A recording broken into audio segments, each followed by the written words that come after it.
한국에서 열린 세계 불꽃 축제 영상이 전 세계를 충격에 빠뜨렸습니다.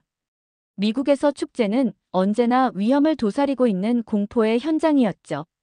하지만 지구 반대편의 서울에서는 완전히 미국과는 다른 세상이 펼쳐지고 있었는데요. 100만 명이나 모인 한국 축제에서 미국에서는 볼 수 없는 모습에 미국 전역이 들썩이고 있다고 합니다. 미국인들이 믿기 힘들다며 분노한 그 축제에서 대체 무슨 일이 일어난 걸까요? 영상을 보기 전 구독과 좋아요 눌러주시면 영상을 제작하는 데 있어 큰 힘이 됩니다. 저는 에밀리 톰슨입니다.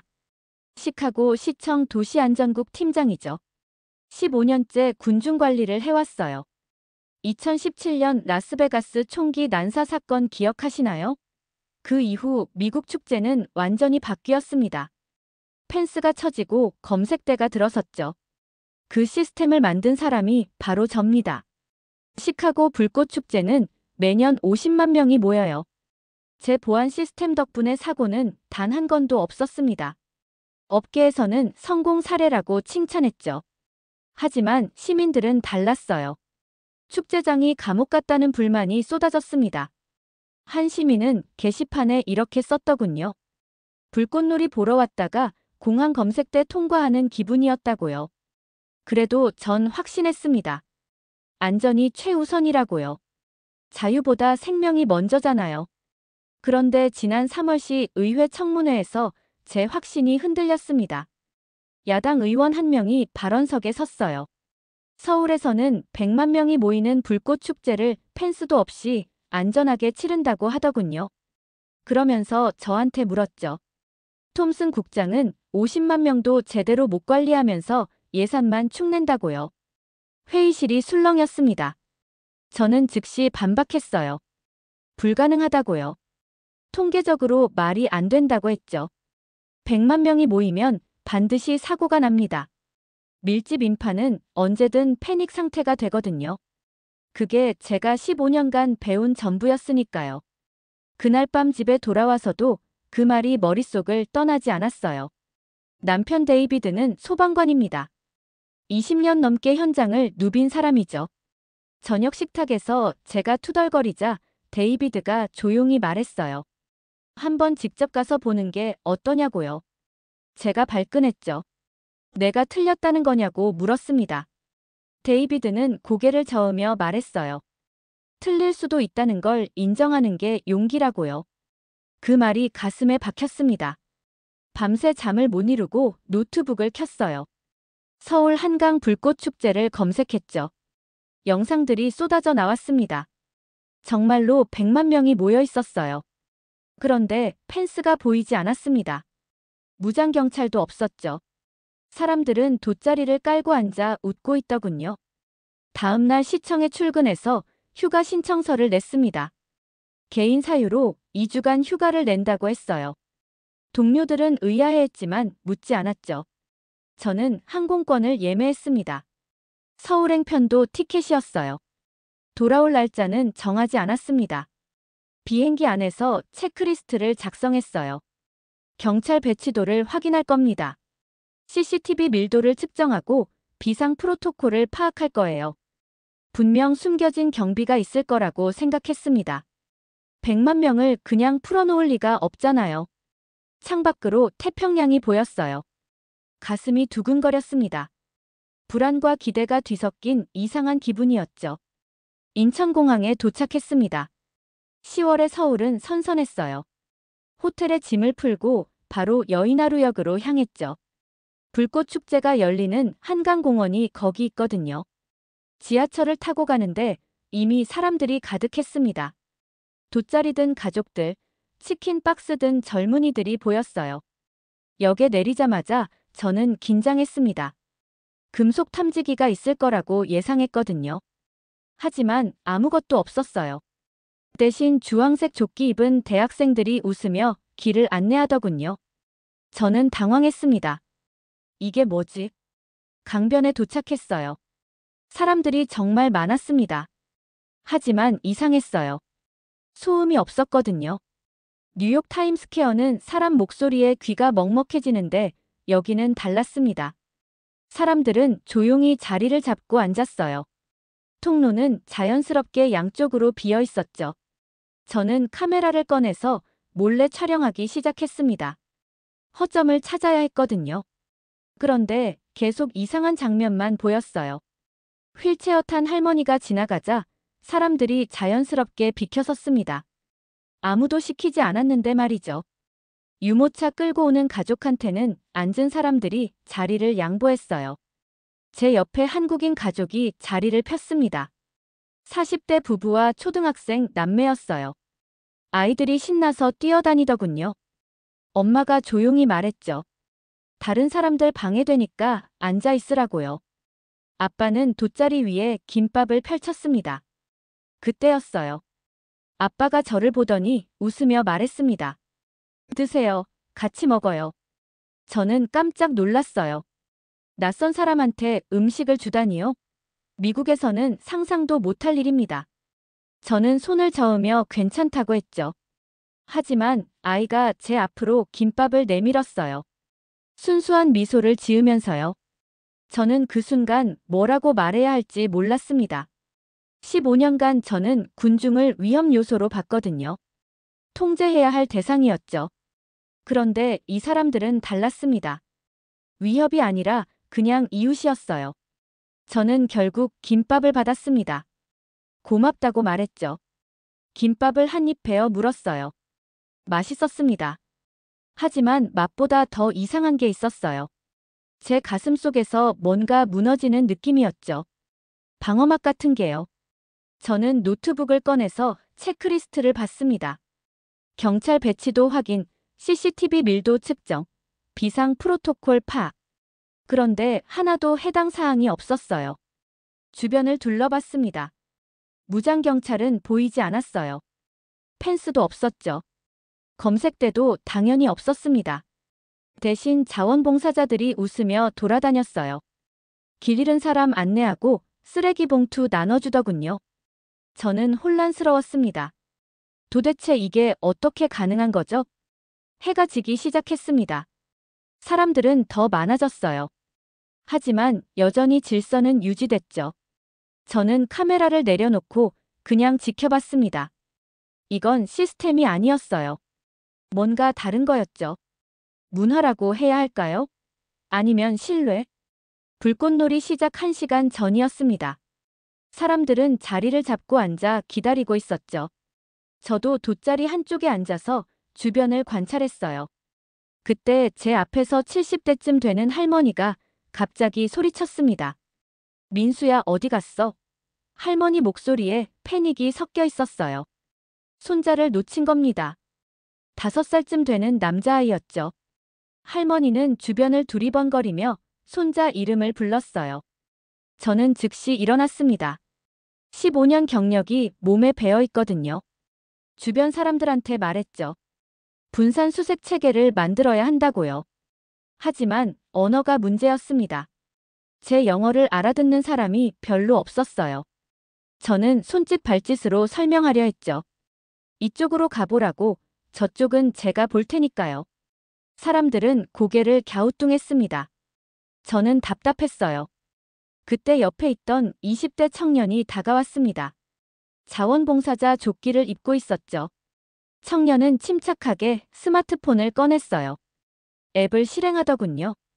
실종 아동 제보 시스템이라고 화면에 떴습니다. 청년은 할머니한테 물었어요.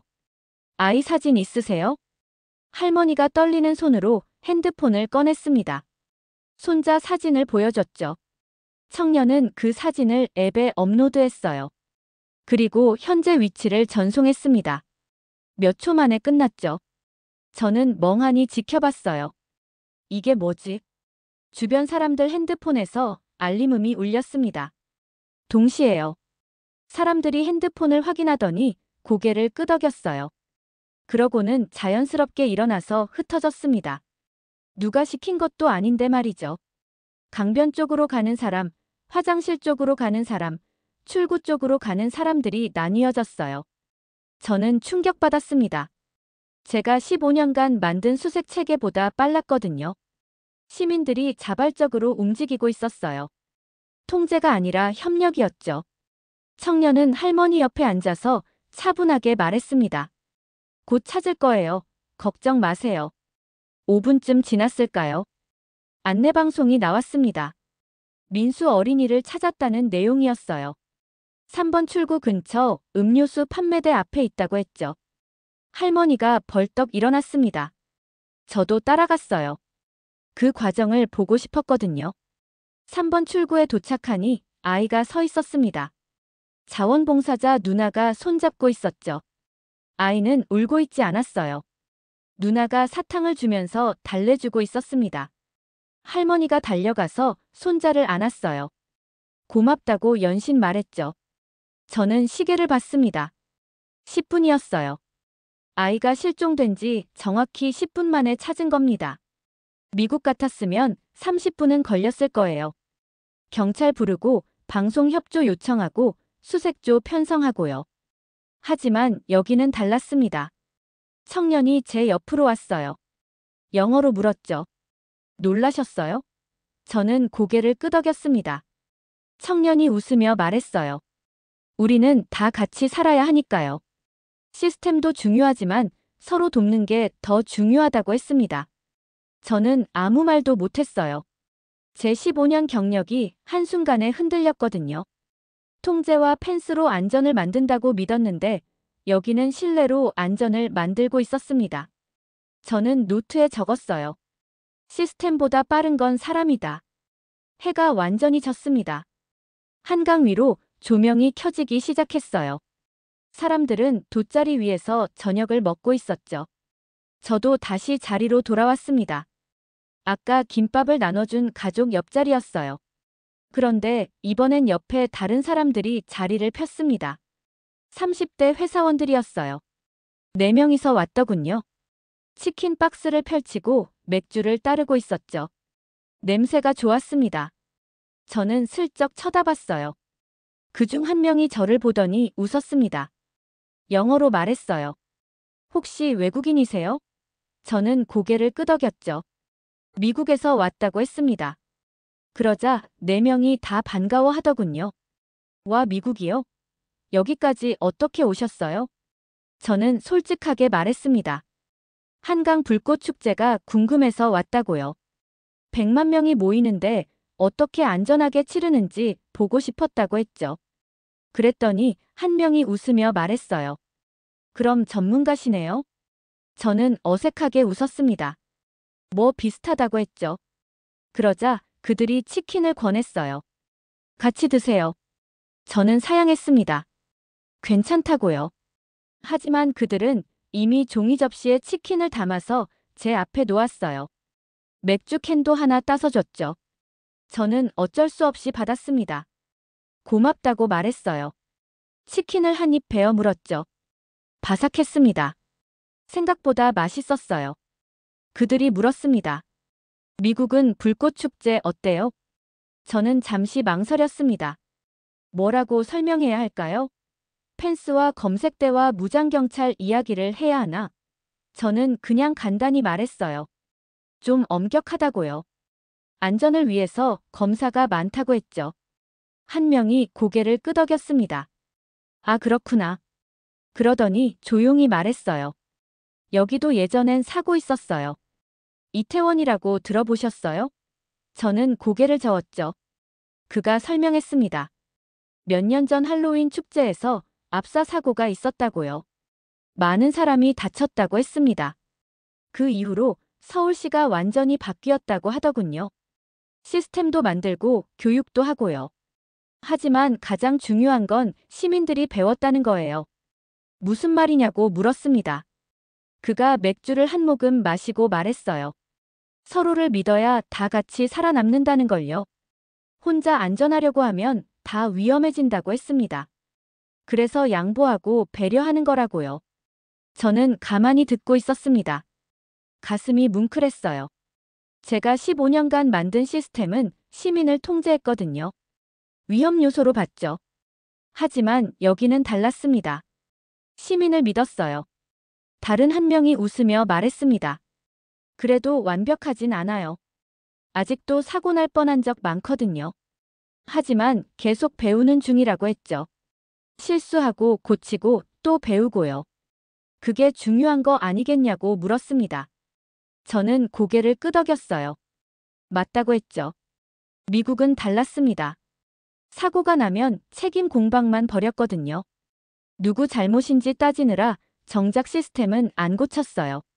저는 치킨을 한 조각 더 집어들었습니다. 그들과 이야기를 나누면서 시간이 흘렀어요. 편했습니다.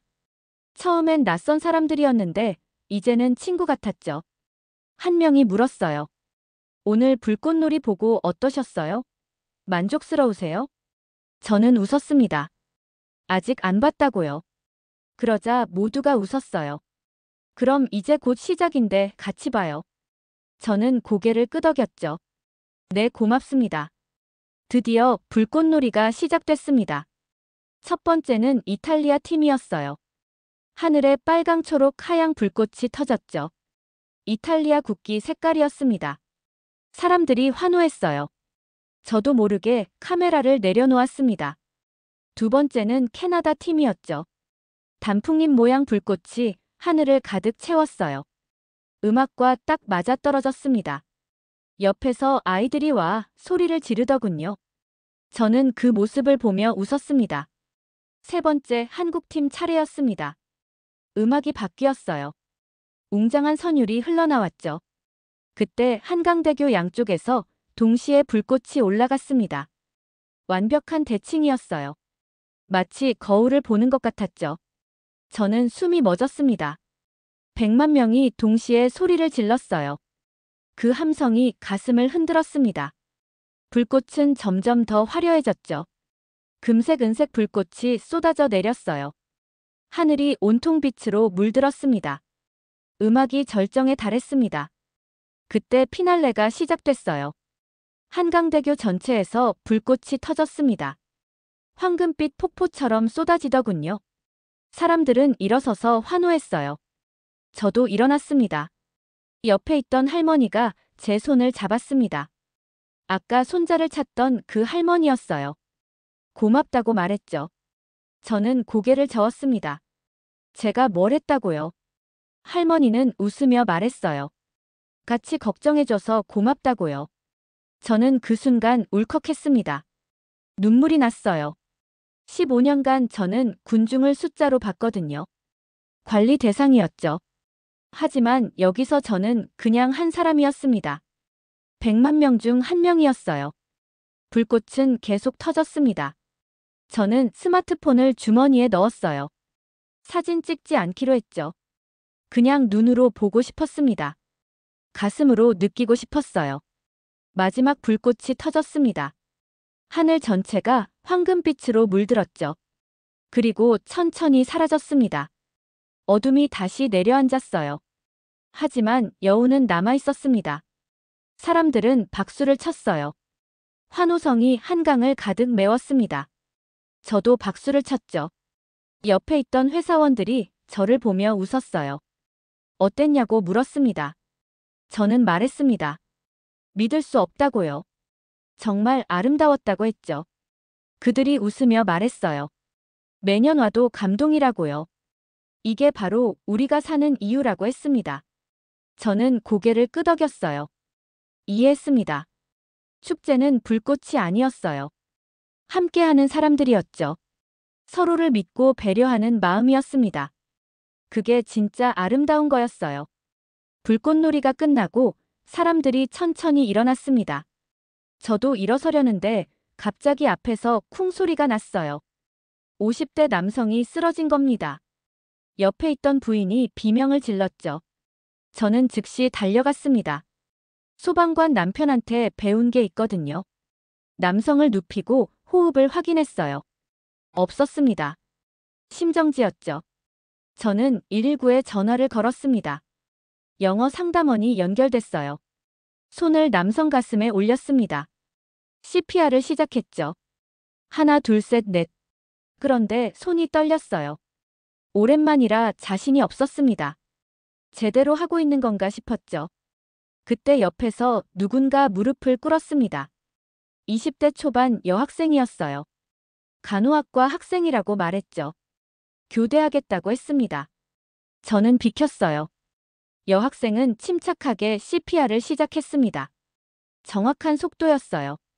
주변 사람들은 사람띠를 만들었죠. 구급차 올 공간을 확보한 겁니다. 누가 시킨 것도 아닌데 자연스러웠어요. 한 남성이 스마트폰 앱을 실행했습니다. 응급 상황 신고였어요. 위치가 자동으로 전송됐죠. 저는 놀라서 지켜봤습니다. 그때 하늘에서 소리가 들렸습니다. 드론이었어요. 천천히 내려오더니 우리 앞에 상자를 내려놓았죠. AED 키트였습니다. 자동 심장 충격기요. 자원봉사자가 상자를 열었습니다. AED를 꺼내서 남성 가슴에 부착했어요. 기계 음성이 나왔죠. 심장 리듬 분석 중입니다. 모두 떨어지세요. 사람들이 뒤로 물러났습니다. 기계가 충격을 가했어요. 남성 몸이 움찔했죠. 여학생이 다시 CPR을 시작했습니다. 저는 시계를 봤어요. 5분이었습니다. 그때 남성이 기침을 했습니다. 숨을 쉬기 시작한 거예요. 부인이 울면서 남편을 안았죠. 저는 주저앉았습니다. 다리에 힘이 풀렸거든요. 구급차가 도착했습니다. 구급대원들이 남성을 들것에 옮겼어요. 구급차가 떠났습니다. 주변 사람들은 박수를 쳤어요. 저는 제 손을 바라봤습니다. 떨리고 있었어요. 나 혼자였다면 못 살렸을 겁니다. 여학생이 없었다면, AED가 없었다면, 주변 사람들이 없었다면요. 전문가의 한계를 알게 됐어요. 저는 15년간 시스템을 만들었습니다. 하지만 진짜 안전은 시스템이 아니었어요. 서로 돕는 사람들이었죠. 불꽃놀이가 끝나고 30분쯤 지났습니다. 저는 사람들이 떠나는 모습을 지켜봤어요. 시카고였다면 아수라장이 됐을 겁니다. 쓰레기 천지에 고함 지르는 소리로 시끄러웠겠죠. 하지만 여기는 달랐습니다. 사람들은 천천히 짐을 쌌어요. 돗자리를 접고 쓰레기를 모으더군요. 분리수거까지 했습니다. 페트병은 따로, 캔은 따로요. 한 가족은 옆 사람이 두고 간 쓰레기까지 주웠습니다. 아빠가 아이한테 말했어요. 다음 사람을 위해 깨끗이 해야 한다고요. 아이는 고개를 끄덕이며 열심히 주웠죠. 저도 자리에서 일어났어요. 제 주변 쓰레기를 모으기 시작했습니다. 아까 김밥을 나눠준 가족이 봉투를 건넸어요. 같이 써요. 저는 고맙다고 말했죠. 쓰레기를 다 주우니 잔디밭이 보였습니다. 거의 원래 상태였어요. 100만 명이 있었던 게 믿기지 않았습니다. 저는 사진을 찍었어요. 증거가 필요했거든요. 회사원들이 저한테 다가왔습니다. 사진 찍어요? 같이 찍자고 하더군요. 저는 당황했지만 고개를 끄덕였어요. 그들과 함께 셀카를 찍었습니다. 모두가 웃고 있었죠. 사진을 찍고 나서 연락처를 교환했습니다. 한 명이 말했어요. 다음에 또 오세요. 저는 약속했죠. 꼭 다시 올게요. 강변을 떠나면서 뒤를 돌아봤습니다. 자원봉사자들이 마지막 점검을 하고 있었어요. 쓰레기통을 정리하고 안내 표지판을 회수하더군요. 모두 웃으며 일했습니다. 저는 지하철역으로 걸어갔어요. 사람들이 줄을 서서 기다리고 있었죠. 밀지 않고 차례대로 탔습니다. 지하철 안도 조용했어요. 다들 피곤한 표정이었지만 행복해 보였습니다. 호텔에 돌아와서 노트북을 켰습니다. 이메일이 와 있었어요. 시카고 시청에서 온 거였죠. 내년 축제 보안 강화 예산안이 승인됐다는 내용이었습니다. 저는 한참 화면을 바라봤습니다. 예산안에는 펜스 추가 설치 무장경찰 증원 검색대 확대가 포함돼 있었어요. 제가 제안한 내용이었죠. 하지만 이제는 확신이 없었습니다. 3개월이 지났습니다. 저는 시카고시 의회 회의실에 서 있었습니다. 새 제안을 발표하러 온 거였죠. 의원들이 자리에 앉았습니다. 저는 프레젠테이션을 시작했어요. 서울 모델 벤치마킹이라고 제목을 붙였죠. 시민 참여형 안전 시스템을 소개했습니다. 보수적인 동료들이 즉시 반발했습니다. 미국인은 한국인과 다르다고 했어요. 총기 사회에서 불가능하다고 했죠. 한 의원은 비웃으며 말했습니다. 톰슨 국장 정신 차리라고요. 저는 침착하게 말했습니다. 차이는 문화가 아니라 신뢰라고요. 우리가 시민을 위협으로 보는 한 시민도 서로를 위협으로 볼 거라고 했죠. 제가 직접 봤다고 말했습니다. 서울에서 찍은 사진들을 보여줬어요. 100만 명이 질서 있게 앉아 있는 모습. 실종 아동을 10분 만에 찾는 시스템 심정지 환자를 살린 드론, AED 깨끗한 잔디밭을 보여줬습니다. 회의실이 조용해졌습니다. 한 의원이 물었어요. 정말 가능하냐고요. 저는 고개를 끄덕였습니다. 가능하다고 했죠. 하지만 시스템만으론 안 된다고 말했어요. 시민을 믿어야 한다고 했습니다. 표결이 시작됐습니다. 제안 일부가 채택됐어요. 자원봉사자 교육 확대 실종 아동 앱 시범 도입 과도한 펜스 축소가 통과됐죠. 완벽하진 않았지만 시작이었습니다. 회의가 끝나고 사무실로 돌아왔습니다. 책상 위에 액자가 하나 놓여 있었어요. 서울에서 찍은 단체 셀카였죠. 회사원들과 함께 웃고 있는 제 모습이 보였습니다. 저는 액자를 바라보며 생각했습니다. 완벽한 안전은 없다고요. 하지만 서로를 믿는 사회는 가능합니다. 한강에서 저는 전문가가 아닌 인간으로 돌아왔어요. 그게 제 커리어 최고의 순간이었죠. 퇴근길에 남편 데이비드를 만났습니다. 강변을 걸으며 말했어요. 내년엔 우리도 불꽃 축제에 돗자리 깔고 가자고요. 데이비드가 웃으며 물었습니다. 시카고 축제 말이냐고요. 저는 고개를 저었습니다. 서울이라고 했어요. 다시 가고 싶다고 했죠. 데이비드는 제 손을 잡았습니다. 좋다고 했어요. 같이 가자고 했습니다. 이번 사연은 여기까지입니다. 오늘 사연은 어떠셨나요? 오늘의 사연이 마음에 드셨다면 좋아요 한번 부탁드립니다. 여러분의 좋아요와 구독은 영상을 만드는데 큰 힘이 됩니다. 긴 영상 시청해주셔서 감사합니다. 오늘도 행복이 넘치는 하루 되세요.